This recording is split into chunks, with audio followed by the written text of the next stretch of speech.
You may not be familiar with Parker Robbins, the villain known as the Hood, and I can't really blame you, as the character has flown under the radar since the end of Dark Reign and Siege. You surely know Ghost Rider, a very easy to identify character. Every fan has their favorite rider. Whether it's Johnny Blaze, Danny Ketch, Robbie Reyes or Frank Castle himself. Every reader has a Ghost Rider whose stories they like. For years, fans have called for Johnny's return as Ghost Rider after he spent a season as the King of Hell. Blaze returned and fans rejoiced. But in March of this year, Benjamin Percy and Danny Kim presented us with a story where the Hood became the new host of the demon Zarathos, thus becoming Marvel's new Ghost Rider. Ghost Rider: Final Vengeance was a sequel to Benjamin Percy's acclaimed Ghost Rider series. This new series will see an iconic supervillain unleash hellfire as the new Ghost Rider. The criminal mastermind known as the Hood, armed with a demonic cloak and dark mystical abilities. Parker Robbins' undying lust for more power and fortune has made him one of the most dangerous villains in Marvel's underworld. Although Robbins is no stranger to supernatural abilities, this union has transformed him into an even greater threat. Join us as we recap the story of the Hood and discover how he became the new Ghost Rider. Created by Brian K. Vaughan, Kyle Hotz, and Eric Powell in The Hood #1, Parker underwent a formative experience at a young age when he witnessed a battle between Daredevil and Electro. Meanwhile, Parker's mother became ill and eventually fell into a vegetative state, causing Parker to follow in his father's criminal footsteps. Although Parker initially presented himself as a criminal with a code of honor, he soon proved otherwise in both his personal life and his criminal ambitions. Parker Robbins was a common criminal until he crossed paths with the demon Nissan T and apparently killed him, stealing his hood and boots before fleeing the scene. Parker discovered that using these cursed items gave him a variety of powers, inspiring him to become the Hood. Robbins was the son of a man who used to work alongside the Kingpin and spent his entire life in New York, so he saw firsthand several fights between heroes and villains. Inspired by these encounters, he decided to become the biggest crime boss in the world. Shortly after gaining his magical abilities, Parker was taken to another world where he underwent his first major test as the Hood when a figure posing as the Beyonder ordered him to fight other heroes and villains to the death. And barely survived. To this otherworldly adventure, when he returned to Earth, Parker decided to apply his street smarts and knowledge of organized crime to the supervillain community. Which turned out quite well. As Parker became accustomed to his enhanced abilities, he eventually landed on the FBI's radar and, after learning that the demon whose clothes he stole actually survived their first encounter, stood on the vengeful monster's path.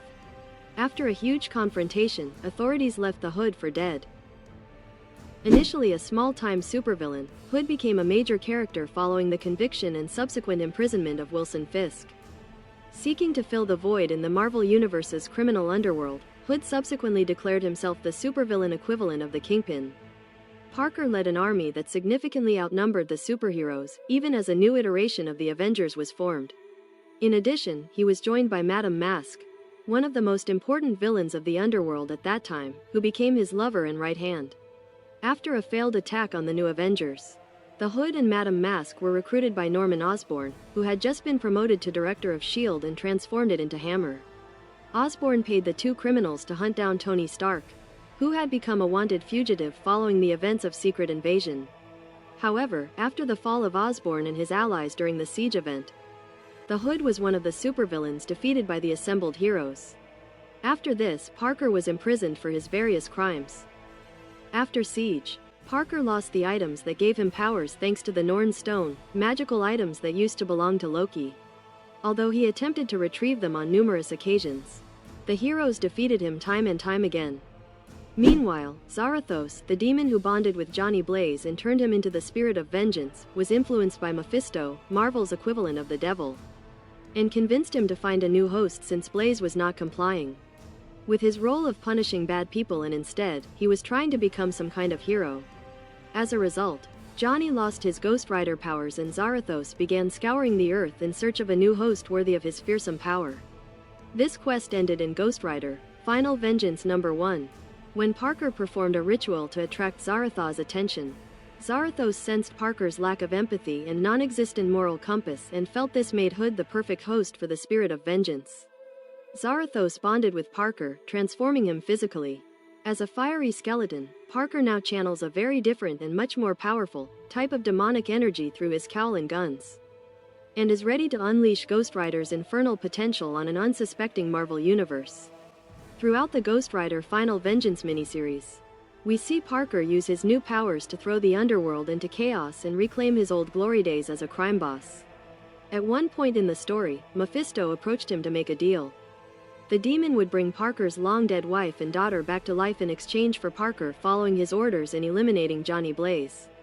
Initially, Parker accepted and killed as many criminals as possible, but instead of doing it for the greater good, he only did it to take over the criminal territory controlled by the criminals he eliminated. Meanwhile, Johnny deduced that his separation from Zarathos was the work of Mephisto and decided to search for the spirit of vengeance, as it was very dangerous for him to fall into the hands of someone like Parker. Armed with a Hellfire shotgun, Johnny sought out the Hood to forcibly take Zarathos from him. Obviously, the new Ghost Rider was much more powerful than Blaze. But he understood that Mephisto would never keep his word when he saw that he had revived the bodies of his family, but had placed demon souls in them. Heartbroken, the Hood attacked Blaze with his chains and nearly killed him. At that moment, Johnny took advantage of the connection with Zarathos and performed a spell where the two could talk on a mental plane. The demon asked him why he should return to him if he has always hated him. His power was a gift, but Johnny always referred to it as a curse. Reluctantly, his former host had to admit that the two had a bond. Together they were Ghost Rider and have punished hundreds of villains over the years.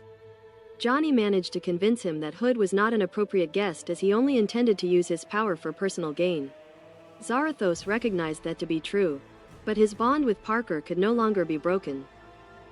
Surprisingly, Parker decided to leave Zarathos voluntarily in exchange for Mephisto bringing back his wife and daughter. The demon agreed to fulfill his whim in exchange for what the Hood loved most. Parker agreed and his family was finally brought back to life.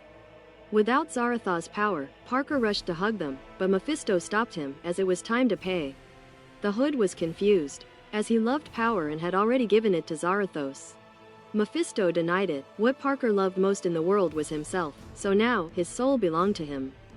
Mephisto threw Parker into one of the many pits of hell where he was disfigured and forced to serve as a demon that tortured lost souls. Finally, Mephisto took over Zarathos' power. But he could feel that the demon had part of Johnny's essence inside him, and Johnny, in turn, had a part of Zarathos inside him.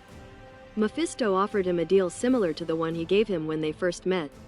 He would give her the power of Zarathos in exchange for her serving him.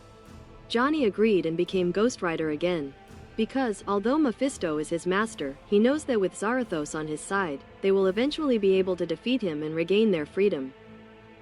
This is how Parker Robbins' short period as Ghost Rider came to an end, but he may return in future stories to face Johnny and claim the power of Zarathos for himself once again. The demon Nisanti's team draws its power from the Norn stones, which are mythical relics from Asgard. As such, the Hood's cloak grants him invisibility and teleportation. He can also channel his magic through his matching pistols, making them more lethal and capable of taking down even the most powerful heroes and villains. The Hood's boots grant him levitation, allowing him to literally float and walk on air. For brief moments, Parker can transform into the Nisanti demon that originally possessed his team, making him significantly more powerful.